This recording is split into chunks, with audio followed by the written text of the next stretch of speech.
Sometimes you're stuck in the middle of the hill. The top of the hill is where we're going. So it's okay to say, you know what? I'm stuck on this hill too. We all are. We're going to do this together. All right, I'm outside climbing a hill today. I'm not sure if you can see what I am climbing ahead of me, but it's a good ski hill here in Ontario. And it's pretty windy, but the sun's out. But the point of today is really to talk about that hill. And many of you are leaders and you're managing teams. And sometimes as leaders in teams, regardless of the level you're in an organization, you're going to need to meet new goals, ask the team to stretch, ask the team to create some new solution for a business. And you as a leader need to get them to do that. And sometimes that's hard. And sometimes that can feel like, hey, we're climbing a big hill because the expectations are real. What you need to do as a leader to deliver in terms of not only what you need to produce, it could be tied to revenue, it could be tied to a product release, what you have to do in the business, but you need to get other people to do something to form a function that the business needs as an output. And as a result, that might mean that the team needs to do something different. So I want to talk about that and talk about what that looks like when you're introducing that to a team. So coming to a meeting and saying, we have a new goal here as a group, this is what we need to achieve, can mean that there's going to be some elements of change management, elements of introducing something to people who may not have had that as something that was in their purview, and then explaining what that has to do with the business and how to reach that goal. So step one can really look like, how am I going to introduce this to the team? First of all, you want to root this in evidence, root this in an OKR or a reason or a business revenue goal. How does this relate? Then we're going to ask the team, hey, what does this look like for you and how does this feel? It's important to have coaching conversations with the entire team as a group to help them formulate the process of how we're going to solve the problem or build the direction to hit the goal. This will require everybody to probably have their moment of their voice. And it's important as leaders that we honor that opportunity as the circle goes around and everybody is saying what they are fearful of or they are understanding because there's trust. You as a leader need to be listening for what every person is identifying in terms of how they feel about this new goal. Then we want to make sure that we're listening for objections, reasons why those can't happen. And those of you who are in teams, this is your opportunity to really share this as a group and explain how you're feeling. We as leaders want to be listening for what those fears are. What are those obstacles that we need to be listening for? And sometimes it's the undercurrent. It's the wind that's telling us what we need to do in terms of leaders to make sure that we can help facilitate this for teams. After you've had those conversations, we're listening for the pace. And we want to identify, what does this look like? Because people are thinking priority. I am already super busy. How am I going to do this? And then how do I achieve this? So as a leader, we want to root whatever the goal is into the timeline and make sure we're explaining the prioritization. Where does this link up to how other people are doing other things? And that's really important. Then we want to think about, what are we hearing again in terms of, are there any objections as to why things can't happen? And the worst thing as a leader is when you say, hey, we're going to do something new, and no one on your team says anything. That's not good either. We want people to be encouraged to feel like they're sharing their strengths and their ideas of where things are going to go and their fears or objections of how this might not work. We need to work through those things. Then we want to think about yourself as a leader. Are you making sure that you're spending time making sure, if you're the one that has to deliver this big goal, you need to get all these people on board to hit whatever that is, think also about how are you making sure that you are going to be able to deliver those things. Not only are you going to have one-on-ones with everybody on that team to hear how they're feeling and to hearing how they're going to be able to meet those goals, you also want to consider what that looks like for you.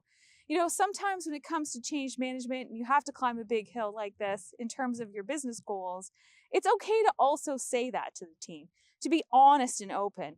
You know what? We do have a lot of things going on. What does this look like or feel like for you? How do you think this is going to impact the work you're doing today? And how are we actually going to deliver? Sometimes when you ask real questions of your team and really open it up to give them ideas on how to solve, you can actually get your best answers.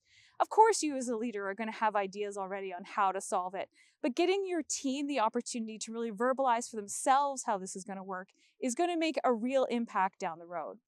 Then we want to pick up the timelines. What are some small goals we want to make sure the team can achieve, and how does that link to the bigger goals? This is where you really want to also be thinking about how does this goal relate to the overall company and the performance of what your team currently is doing relative to what the other team's doing. We all know, and there are many organizations that are very highly matrixed. And that means that they're working on more than one thing at a time, and they're working cross-functionally with other departments. So this ask that you're about to say to them might shift priorities, but they're still going to have other things they need to do in order to achieve. And this is critical.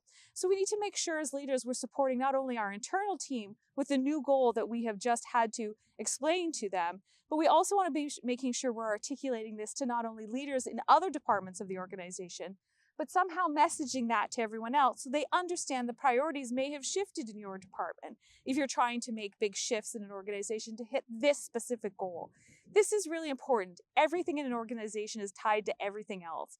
And if we as leaders only say, this is the one goal, this is it, it's not realistic.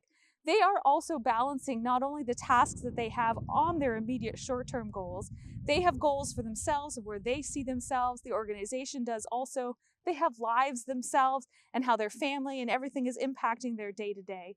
So thinking that this, what we're just suggesting and putting on the table in this initial meeting, is going to have to also recognize that this is going to impact their day-to-day also. This is why it's really important to then take the meeting where you're introducing to something new and to make sure you're layering that into some one-on-ones. And the one-on-one time is critical. It's not for you to talk about how things are going. It's for you to really listen, to give an opportunity to ask reflecting questions of your team members to say, how is this working and how do you see this impacting? It's important to use words like, how do you see this impacting your day-to-day? And how do you see this working overall to hit our goals? Let them verbalize how this new task, this new goal, this new ask is going to impact what they have to do, and let them figure out how to achieve it. If they're coming back to you and saying, yeah, gosh, I don't really know, then that's a deeper conversation you need to have. But most of the time, people will have ideas and thoughts, and they really just want to hear their voices heard. And they're going to have ideas that you might not have thought of also. So as we as leaders need to be really open to listen for those. And sometimes we might need to pivot. Maybe the solution we thought was going to be great is actually something so much better that someone else has thought of.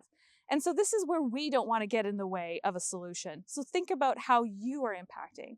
And then the last thing I really want to talk about is leaders. We're also climbing this hill also. I get it. You are also probably under enormous amounts of stress, enormous amounts of expectations, and sometimes things get thrown on your plate and you are the one that has to figure it out, and you have to ask a team to do something more. Sometimes you're stuck in the middle of the hill, and it might not have been an ask you thought was even the biggest priority anyways, but you're the one that has to deliver it. So it's okay to say, you know what, I'm stuck on this hill too. We all are.